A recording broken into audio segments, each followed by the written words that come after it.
This is a story about the small community of McNabb Braeside, just upstream from Canada's capital city of Ottawa. I'm 18 years old and a freshman at Carleton University, and since the age of 10, I've been part of a fight to save the air, the water, and the globally rare alvar of the Braeside Ridge. For almost all of my life, I've been part of a group called Friends Addressing Concerns Together in McNabb Braeside, and I've been fighting to save our community. Miller Paving Limited has persuaded our municipal council to approve a huge expansion of their aggregate quarry very close to our rural residential area. Miller wants to put a permanent asphalt plant, a concrete plant and wash plant, and business infrastructure above our groundwater aquifers, all sitting on a fractured limestone base, a few hundred meters from residents' homes. This expansion would include quarrying below the water table, pumping our groundwater away from our community wells. Our council has granted Miller the right to use 150 meters of homeowners' property as their buffer zone for this heavy Class 3 industry. If past practice is any indication of future events, this community is in trouble. Already at this location, Millers and their blasting company were charged due to a blasting accident that resulted in damage from fly rock to residents' homes and vehicles and cracked basements. They have been found liable in small claims court for nuisance, trespass, and negligence due to adverse effects caused by their temporary asphalt plant: sore throat, migraines, nausea, shortness of breath, lack of sleep, burning eyes, and those are just the short-term effects. The appeal court upheld the decision of nuisance against the company. Despite all that, the Miller Group wants to make the asphalt plant permanent. We know that carcinogenic emissions and raising families do not mix. The Environmental Protection Act acknowledges that asphalt production sites are major sources of hazardous air pollutants, may cause cancer, central nervous system problems, liver damage, respiratory problems, and skin irritation. Asphalt plants are known sources of polycyclic aromatic hydrocarbons, which are potentially toxic organic chemicals. Add to all of this the fact that our community is privileged to live on a globally rare ecosystem, an alvar. An alvar is a flat, open area of limestone bedrock created from extreme environmental conditions, such as alternating flood and drought conditions. It's classified by the Nature Conservancy of Canada as globally imperiled, and imperiled in Ontario. The National Heritage Information Centre classifies it as a life science site. It's on the tour site of the McNamara Field Naturalist Club, and it has been declared a candidate area of natural and scientific interest. It is teeming with protected and at-risk species of plants, insects, and animals. Paul Catling, a scientist at Agriculture Canada, discovered 9 silvery blue butterflies on the Braeside alvar. He suggested that these butterflies have been in the wooded alvar for thousands of years, evolving like the Galapagos finch. They survive by eating our alvar's natural plant, the milk vetch. Scientists think this group of butterflies is a distinctive, very unusual, and very rare race. If the Miller Group is allowed to proceed with their expansion, the alvar will suffer irreparable damage. When an alvar is altered, the biodiverse life forms that exist on it can never be replaced. We are in the process of taking our case to the Ontario Municipal Board. For nearly 9 years, we've been fighting. Our community group is launching this fundraiser because we have tapped our neighborhood dry at a critical time. In just a few short months, we will be before the Ontario Municipal Board.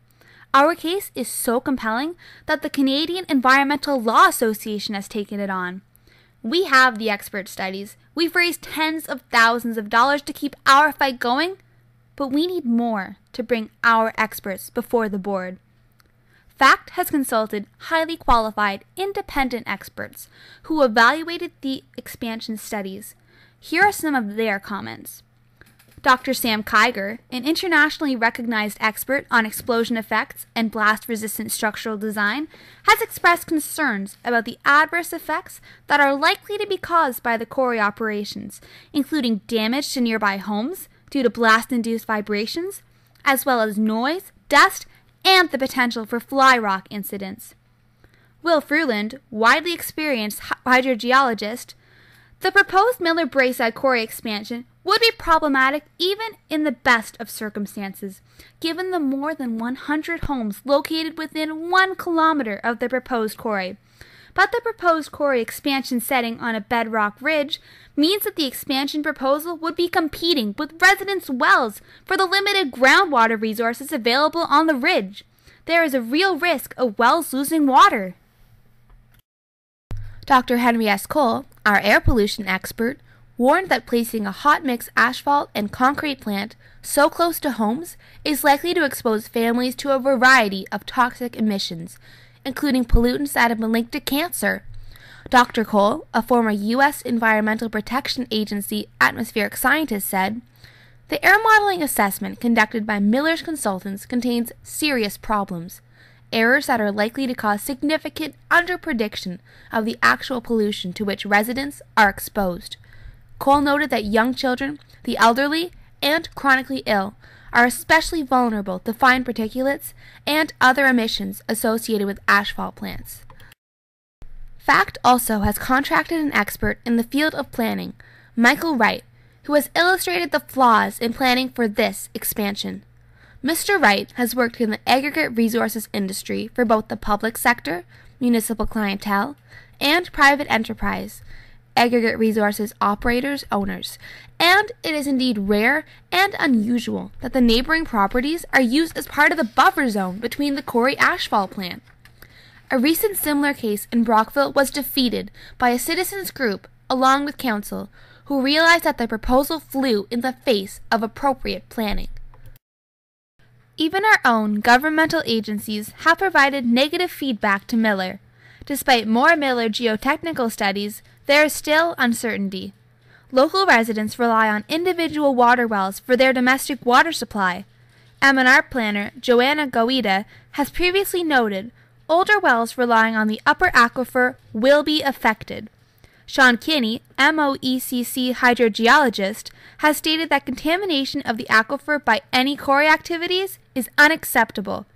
Whenever evacuation is dangerously close to the main water bearing zone, he has indicated that the quarry may abruptly flood if stress relief fractures intersect with the underlying aquifer. This could empty residents' wells. We have tried to educate our municipal council. We have asked Miller to sit with us at mediation. They have refused. Everything rests on this one last fight. This is an article from when I was 10 years old. I presented to council about an alvar conservation proposal, a plan to preserve our globally significant alvar and save it for future generations to enjoy. They didn't listen. 2 years later, my brother and I were seen protesting the expansion, along with other members of our community. We have had many protests in multiple locations. They refused to listen. 4 years later, our school decided to make the fight public with a video and petition. We tried to show the video to council, and they refused.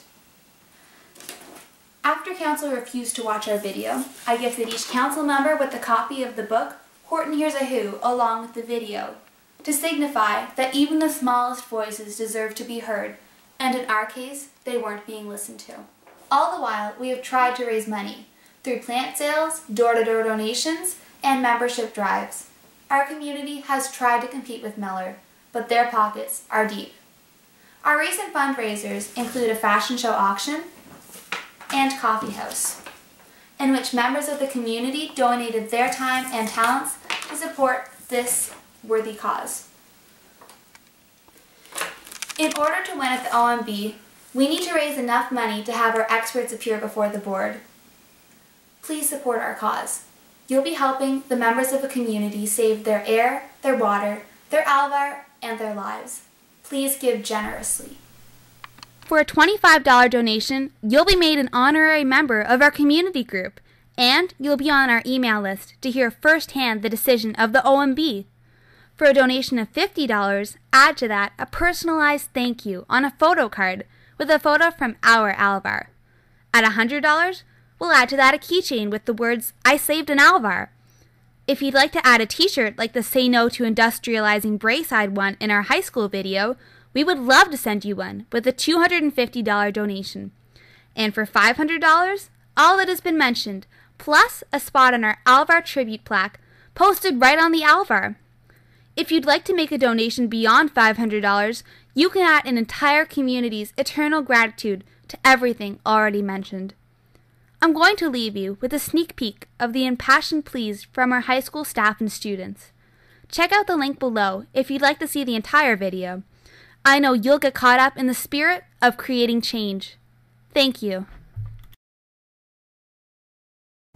I care about where I live and what I'm breathing and drinking. Say no. I care because it's in my backyard. This is about all of us. We are students.